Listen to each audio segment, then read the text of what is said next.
Fly ball tailing away from Merrill in center. He'll dive and make the catch to end the game.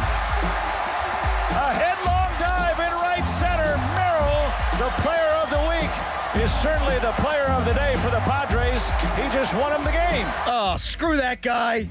That's the way it's going to happen. Woodford Reserve pitches his tuchus off, and the Pirates muster one measly run. If that diving catch isn't made, it's a double that ties the game. But of course, when things go wrong, they go way wrong, and the ball gets caught, and the game is over, and the Buccos have lost 8 straight, and they are 11 games back in the NL Central, 6 games back in the wild card race, and they are 6 games under 500. If the Pirates want to finish the season with a winning record, or at 500, I guess it would be, they've got to go 26-18. We think they got any chance of having that happen? They got to go 8 games over 500 the rest of the way to finish at 500. How quickly things have fallen. Quick. Quick. I mean, and we asked this yesterday to Dan Zanagrilli. Does this team, are they out of it mentally? Like, are they just going through the motions? And at this point, I feel like that they are. Like, I feel like he didn't want to say that because he didn't want to say that athletes are not giving their full effort. And it's not about the effort thing. It's just the mentality. Like, now it's just you're focusing on other things. You're focusing on getting to the end of the season and trying to just gut through this. But how fast things have happened. And whenever you have a team that somewhat tries to go for it at the deadline and then this happens, I mean, that is even more demoralizing because it's like, did we add the right pieces? Right. Are we trying? Like, what were these pieces that we added? And I think Kalefa is a fine player. Agreed. But did we actually try or did we settle? Like, that's kind of where I'm at. Like, I feel like that they settled. I feel like that they could have acted quicker. They could have got, Jess Chisholm, somebody of a higher pedigree. Randy Arozarena had a nice diving catch the other day, by the way. He definitely did.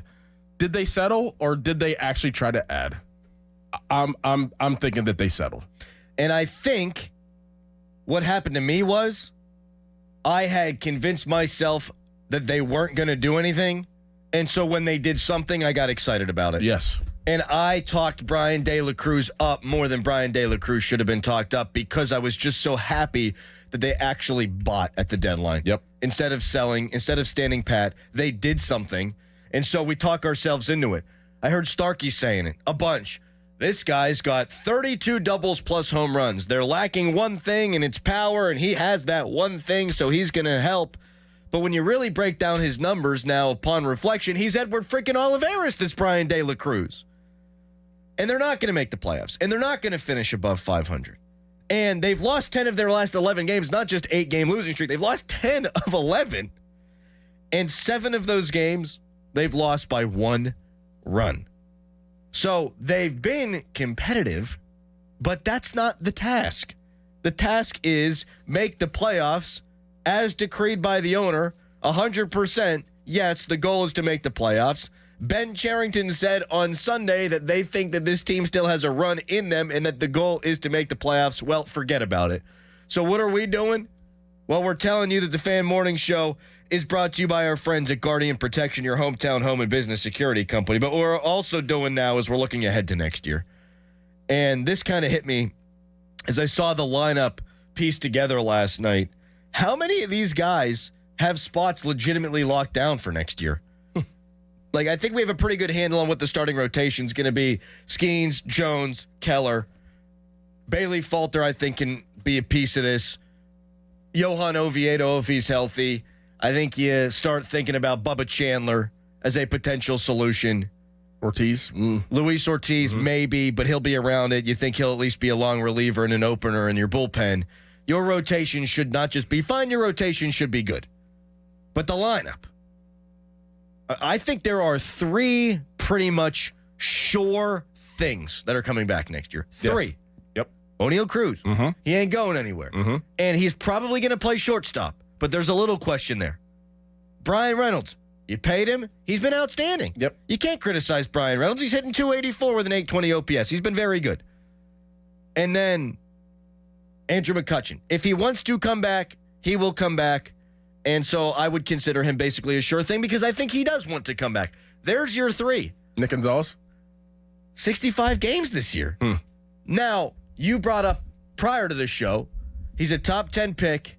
He's young, and he was as clutch as any hitter that they've had this year. So you probably do pencil him into second base, yeah. But I'm not going to pretend like he's a sure thing. I agree that he is your guy coming into the year. He's your guy going into spring training. And even if he has a bad spring training, I think he probably, you're right, is your second baseman. Do I believe that Nick Gonzalez is definitely the answer? I can't go that far. He was bad last season. He only had 65 games this year. And really, his numbers are worse than I think how most Pirate fans feel about him. 680 OPS, an OPS plus a 90. That means he's 10% worse than your average second baseman. Yep. So while he was good for this team and good in big moments, overall, not so great. But yeah, I think he'll be penciled in. IKF got to be part of the starting 9 every day, right? Yep. The question is where? Third base? I don't think you go into next season and you just have it written in Sharpie that Key Brian Hayes is your third baseman. Right. I don't know how you could. I don't know how. I think that's an absolute, you have to figure that out. And ASAP.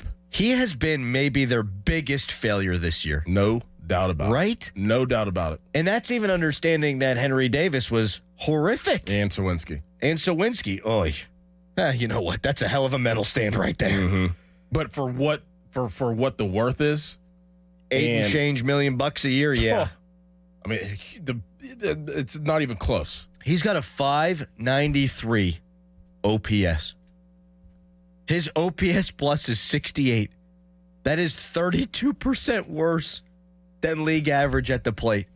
He has been an abject failure. And if I see him fly out softly to the warning track in right field one more time, I'm going to throw myself like that girl on the big wheel down a flight of stairs, Dorin. That is just, it's sickening to watch. And I feel bad for him to an extent because, he's dealing with the back stuff, and he always will be.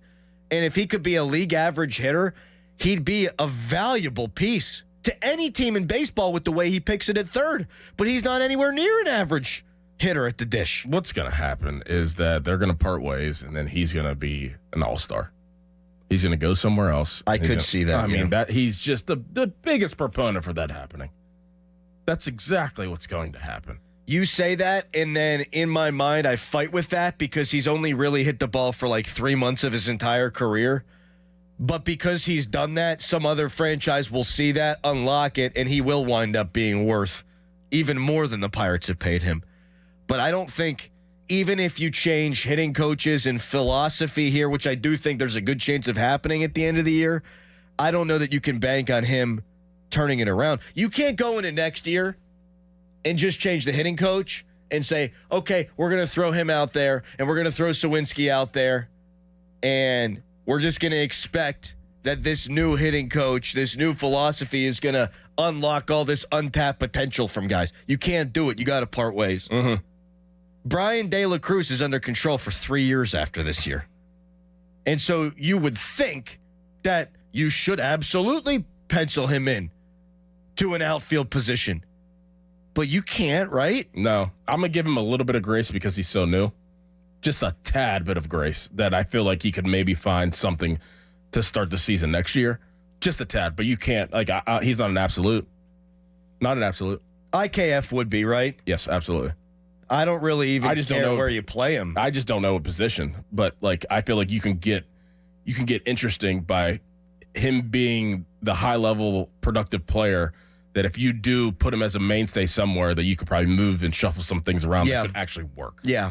He's really been what we thought he'd be, which is the opposite of what's happened with Brian De La Cruz. But he can no question about it, be your Josh Harrison of this year's team and next year's team. I think he's that good with the bat. I think he discovered something, and he talked about it right whenever he got acquired here. He changed his entire approach. I think he's discovered something that's going to stick. So, yeah, he's part of it. So I guess we've settled on Kutch, Reynolds, Cruz, IKF, and probably Nick Gonzalez. I would love to say Joey Bart. Me too. But with Endy coming back, I don't know how that situation is going to pan out. I think he's on your roster. He definitely is. But it's not just Endy, too. It's going to be Henry Davis. Because I think we're going to see Henry Davis before long now. I don't know how you don't pull the trigger on calling his ass up. You are 6 games under 500. You're not sniffing the playoffs. It's not going to happen. You have to look in the mirror. And 6 games back means you're on the periphery of the periphery. You're like hashtag in the hunt. You might still show up on a few of these graphics on MLB Network. But when you're this far under 500, you have to look in the mirror and understand you ain't contending for crap. Mm-hmm. And so I would like to see Henry Davis and what he can bring. We know he's not a great catcher, but his bat has played at every level in the minor leagues. Hasn't played here at all. I'd like to see him get 6 weeks here to figure it out and to see what you got in the guy.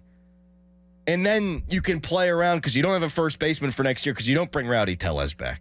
Rowdy saved his season, but he's also not even a league average first baseman. So you don't bring him back. Does Joey Bart get some time at first? Does Henry Davis get some time at first? Is Endy Rodriguez the guy that might get time at first? I'd probably have Endy be my catcher because he's good defensively. And you mix and match there. One of the things that holds you back a little bit, though, is Andrew McCutchen being your designated hitter. That too. As we talked about yesterday. Yeah. Because if once or twice a week, Henry Davis is at first and his bat is playing, and then a couple times a week his bat's at the designated hitter spot, that would maybe make some sense. And maybe he catches every now and again. I don't know. That's assuming his bat even plays. But what I do know is Joey Bart's on my team. Yes. He's absolutely on my team. Ben Cherington gets crushed around here, and I think for good reason. That was a shrewd move.